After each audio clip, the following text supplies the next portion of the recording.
For most of my life, I never questioned what I was told about Islam. I was warned about it, taught to fear it, almost programmed to reject it.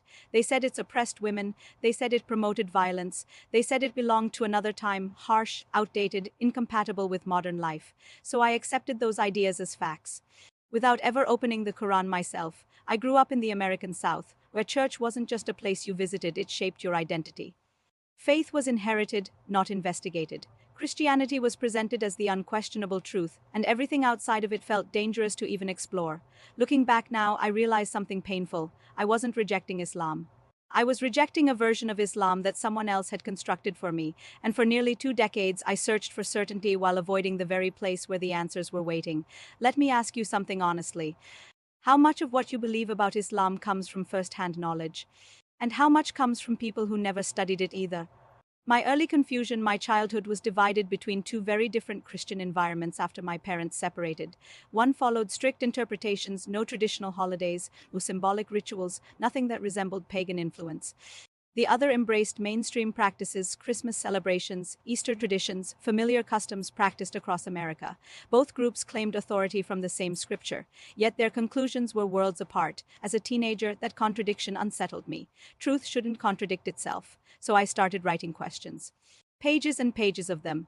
Eventually, I gathered the courage to sit down with a minister and ask directly, why do believers practice things the scripture appears to forbid? Why are interpretations so different if revelation is supposed to be clear? Why does the concept of one God become complicated? He responded kindly, but something was missing. Instead of opening the Bible to show me divine words, he offered perspectives, theological reasoning, institutional explanations, scholarly views.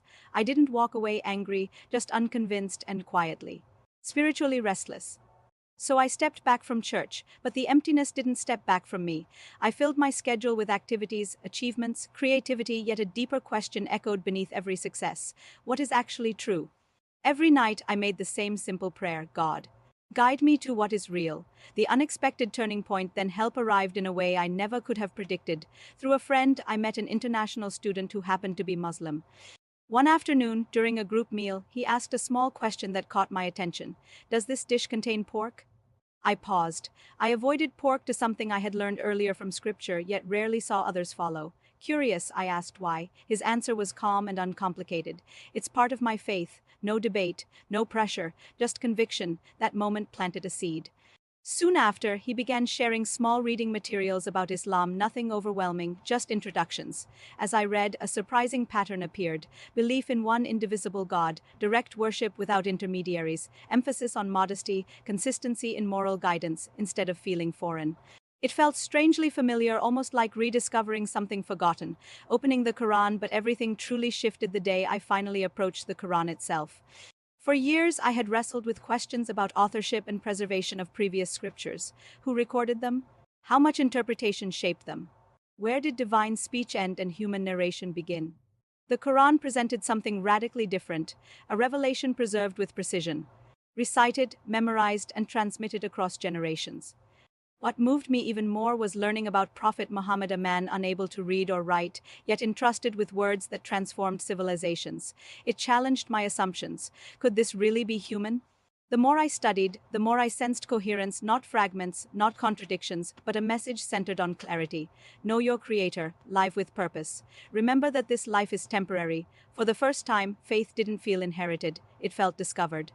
Change begins quietly. Transformation didn't happen overnight. It rarely does. My clothing became looser, more modest, not from compulsion, but from a growing desire to be valued beyond appearance. I experimented with covering my hair one winter day, thinking little of it, yet internally. It felt significant, like aligning the outer self with an inner awakening. Step by step, Islam was no longer an abstract idea. It was becoming personal, real, alive, the decision. Eventually, I met with a knowledgeable teacher and expressed what my heart already knew. I want to embrace Islam. Instead of rushing me, he ensured I understood the weight and beauty of that commitment: belief in God, accountability, revelation, the hereafter. When I finally declared my faith, something extraordinary happened. I felt lighter, as if the past had been gently lifted from my shoulders. Not symbolic forgiveness, but deeply felt renewal, a beginning. My family reacted with concern, mostly driven by misunderstanding. Fear often grows where knowledge is absent. Yet, despite the emotional difficulty, an unexpected calm stayed with me, because certainty replaces fear. A moment I'll never forget years later, I stood among pilgrims from every corner of the earth, different languages, different skin tones, different histories, yet united in worship of the same Creator. At that moment, it struck me. Nothing else could have brought us together like this. No culture, no nationality, no social status, only belief. Tears came without warning, not from sadness, but from overwhelming gratitude. For the first time in my life, my relationship with God felt direct, unfiltered, intimate, no intermediaries, just the Creator and the created. Is Islam difficult? People often ask that, and my answer surprises them. What was truly difficult was living without clear guidance. After Islam, life didn't shrink, it expanded. My world became richer, filled with new communities, perspectives, and friendships that crossed borders I once thought defined humanity. Faith didn't confine me, it grounded me, and grounding gives you the freedom to grow if you're searching. Maybe something inside you has been unsettled. Maybe you've asked questions others were uncomfortable answering. Maybe you believe in God, but still feel spiritually homeless. If that resonates with you, consider this. Don't rely solely on what others say. Look for yourself. The Quran is not hidden. It's accessible, translated, studied across the globe. Ask the big questions. Who created me? Why am I here? What comes after this life? Truth does not fear investigation, and guidance is not forced, it is offered. The choice has always belonged to you, so choose thoughtfully, because some decisions don't just change your beliefs. They transform your entire existence.